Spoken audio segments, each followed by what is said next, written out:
importance, but rather a little bit about the queens that I would like to share. And if you're wondering what the point of this video is, it's self-education, hopefully your education, and just a little bit of recognition of Black African excellence. Basically celebrating Black Africans and their excellence.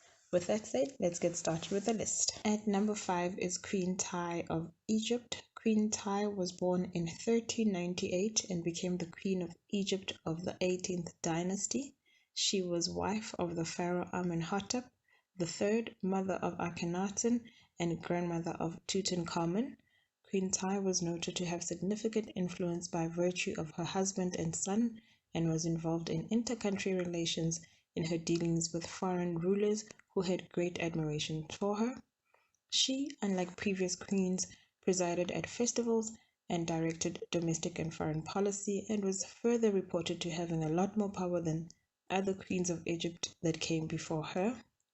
She held a number of titles such as Hereditary Princess, Lady of the Two Lands, King's Wife or Great King's Wife, Mistress of Upper and Lower Egypt, and Mistress of Two Lands. Before Queen Tiye became queen, she was fairly familiar with royalty, as she grew up in the royal palace, with some reports stating that her father was a provincial priest of Achamun and her mother a priestess. Her power was supported by her intelligence, as she was one of the only Egyptian queens to have her names on official acts. It is also noted that ancient Egypt afforded more rights to women and that women were held in high regard as compared to other ancient cultures. Her importance is evident in the statues built in her honor, which are the same height as that of the king, in a mark of what can be interpreted as her being equal to her husband, the king.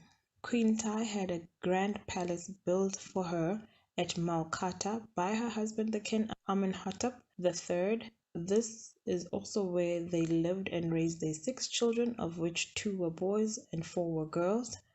Their firstborn son unfortunately passed, and so Akhenaten was first in line to the throne. Queen Tiye then took on the title of King's Mother after the death of her husband, where she ruled for 38 years. Akhenaten was responsible for the abolishment of old beliefs in Egypt and a monotheistic belief system, and although the queen herself believed in many deities or gods, she supported her son Akhenaten, who believed in only one god. She passed away in her early 60s and was buried in the Valley of the Kings, where her mummy is referred to as the Elder Lady. Notably, Queen Tiye ruled well before the better-known Cleopatra and Nefertiti, who was her son's wife. Queen Tiye was held in high regard by her servants, the people of Egypt, and even foreign rulers, and was considered one of the most influential women of ancient Egypt. At number 4 is Queen Ranavalona I of Madagascar. Queen Ranavalona was born in 1788 in Madagascar and was a commoner's daughter. Her father was said to be responsible for the failure of a plot to kill the future king, and as a gesture of gratitude, the future king adopted Ranavalona and arranged that she marry his son Radama. Queen Ranavalona was considered as hostile and brutal in her dealings. When Radama became king, Ranavalona was the first of his 12 wives.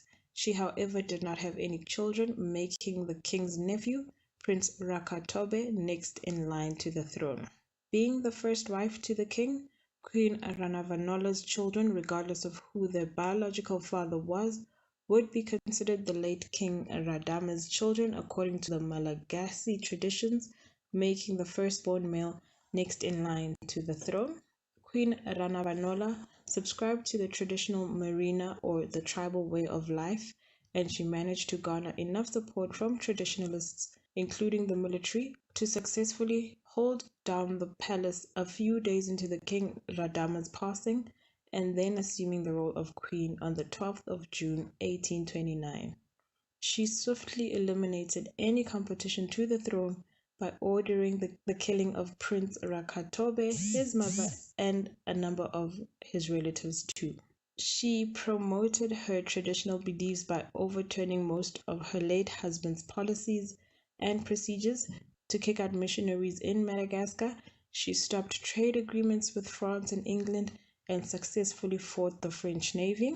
One of the customs practiced under the Queen's rule in order to determine if a person is trustworthy was reported to be the eating of 3 chicken skins and then followed by the eating of a nut that would cause a person to throw up.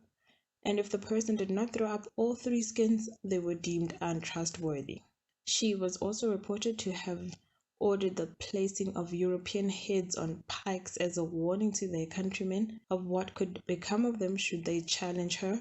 Although the battle was won against foreign invasion, it is alleged that this victory was due to the foreigners falling ill with malaria. Queen Ranavalona banned the practice of Christianity in her kingdom. Although allowing existing foreigners to practice any religion of their choice, she declared that these religions would not be taught to the natives. The Queen ordered the dangling of 15 Christian leaders over a rocky ravine where the ropes were cut and they fell to their deaths for trying to teach Christianity to natives. She is also reported to have ordered around 50,000 people head out and hunt buffalo.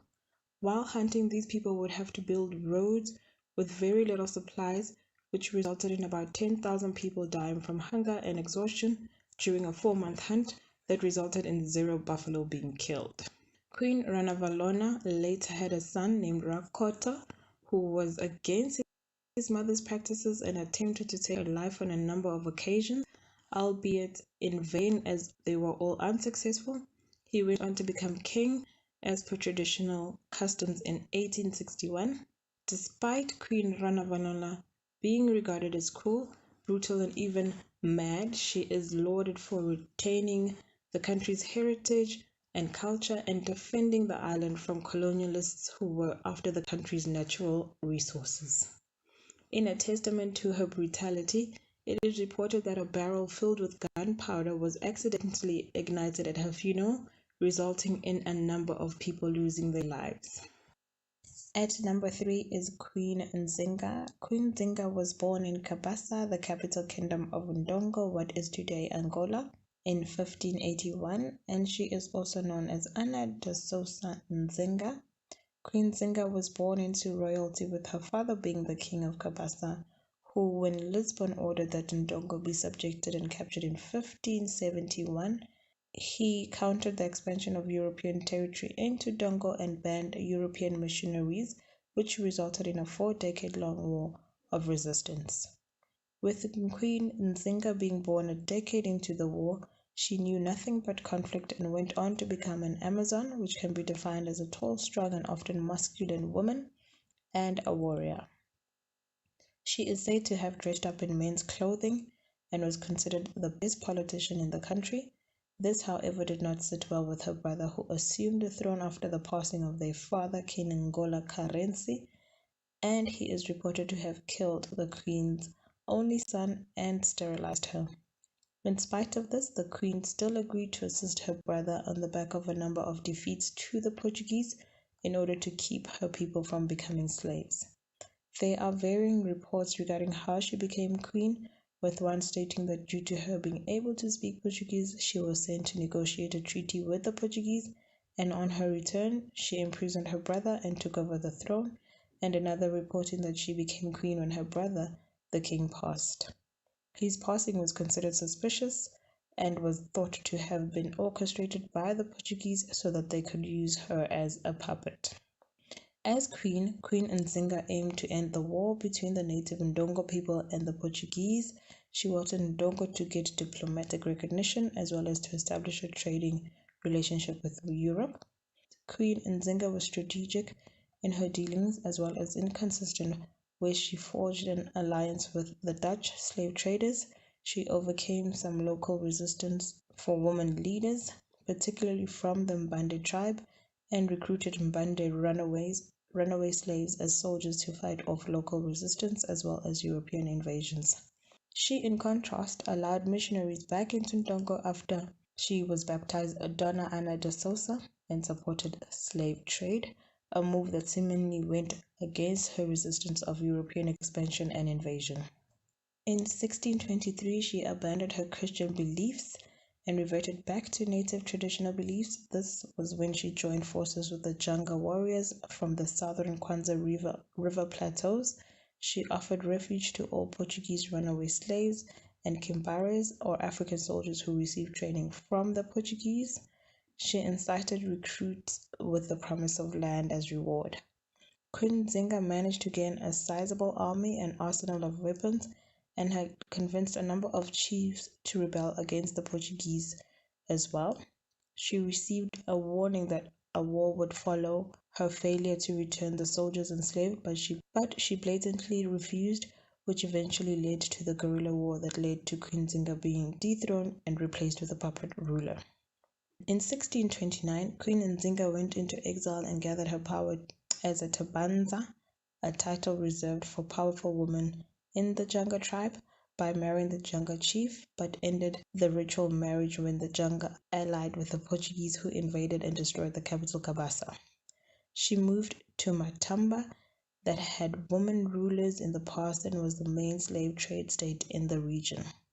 She set out to join forces with the Dutch in order to defeat the Portuguese and supported the region's commercial and political efforts too. She again turned against her allies the Dutch after defeating the Portuguese and went on to defeat the very same Dutch by allying with the Portuguese in order to export slaves. In 1656, a peace treaty was entered into with the Portuguese and she converted back to Christianity. Queen Nzinga's policies were carried on successfully until her death in 1663. At number 2 is Queen Yaa Asantewaa of Ashanti Empire in Ghana. Queen Nana Yaa Asantewaa was born between 1840 and 1860 in Besase village near Edweso.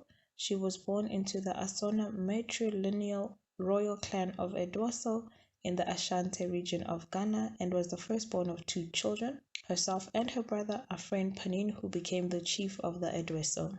She was a respected farmer and would have assumed the position of queen after her mother or grandmother because the Ashanti culture initially followed matrilineal inheritance of the throne. The region, however, faced a number of invasions from the British, resulting in the dethroning of Asantehene, or king, as well as a civil war.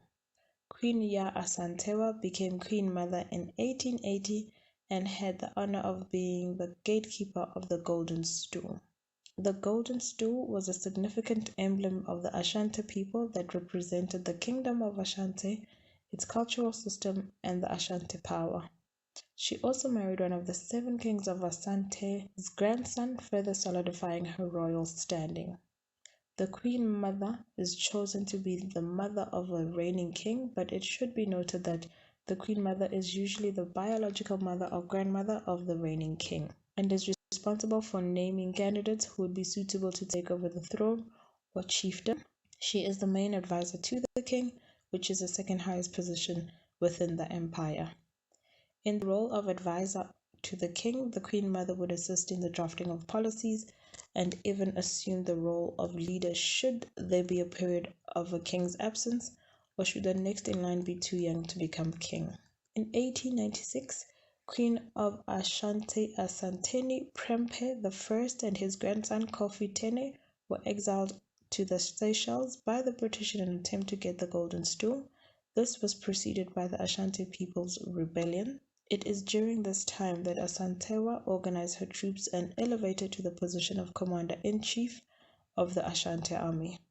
She led the army in the early 1900s in the Yaa Asantewaa War of Independence, or the War of the Golden Stool.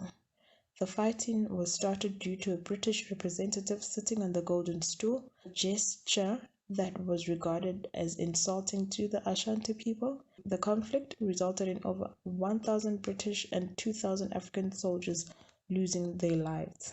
In an effort to inspire the men, she challenged them to take up arms, and if they would not, then the women would do so instead. This was a tactic that was meant to also challenge the existing gender roles and guilt the men into fighting. She was named Kwaku Dao III to the stool, who made it difficult for the British to impose their ideologies on the Ashanti people. Queen Yaa Asantewaa was eventually caught by the British and also exiled to the Seychelles, where she passed on in 1921. Her efforts were, however, not in vain, as Ghana went on to gain independence in 1957, with the Queen Nana Yaa Asantewaa being instrumental in the resistance of British harassment. Notably, Ghana became the first sub-Saharan country to gain independence in the post-colonial period and inspired neighboring countries such as Nigeria, Benin, Ivory Coast, and Cameroon to gain their independence by the close of 1960. She is considered a central figure of freedom, feminism, and matriarchy in Africa. At number 1 is Queen Aminatou of Zazu in Nigeria. Queen Aminatou was born into royalty as the granddaughter of King Zazu Nohir and the oldest daughter of Queen Bakwa Turunku of the Hausa people, making her a princess of Zazu in what is today Zaria in Nigeria around 1533. In 1549, when she was around 16, she became a Magajia, or her mother's successor as queen, where she would hold daily councils with other officials and started training with the Zazu military. Although she was a Magajia, or successor, when her mother Queen Bakwa died in 1566, her younger brother Karama became king. While her brother was king, Aminatou served in the military and became the leader of the Zazu military army or soldiers. In 1576, her brother the king died and she became the undisputed ruler of Zazu, or the 24th Habe. She ruled for 35 years and is credited with the expansion of her kingdom to being one of the greatest in history. And if you look at modern-day Nigeria, the spirit of greatness still follows them. During her reign as Zazu military leader and later Queen of Zazu, Aminatou gained a reputation as a fierce warrior and was allegedly responsible for the initiation of a great number of battles which were aimed at conquering land that would allow her traders safe passage. Zazu was positioned at 3 major trade corridors in North Africa, which connected the Sahara with the southern forest lands and western Sudan. Her people, the Hausa, were skilled metal workers, with the Queen Aminatou introducing metal armor and iron helmets. She built area forts in territories she had conquered, as well as fortification of Ganua Amina, or Amina's Wall, most of which were still standing over 400 years later. Queen Aminatou conquered areas between Zazu, Niger, and Benue rivers, absorbing states such as Nupe and Kwararafa. She definitely monopolized the trade route, or goods coming into the trade routes, specifically Western products, all coming through Hasua land as a sort of port. Her accumulation of wealth and control of major trade routes added to the characteristics of a formidable leader. She also refused to marry in fear of losing power, but was rumored to take a lover after every conquest of a territory and then either castrate or kill them in the morning after they night together. But to properly honor Queen Aminatou, I can probably say that she was reckoned with. She held the role of daughter, sister, leader, princess, queen, and lover, and has been credited with bringing close to the whole of the northern Nigerian region under a single authority.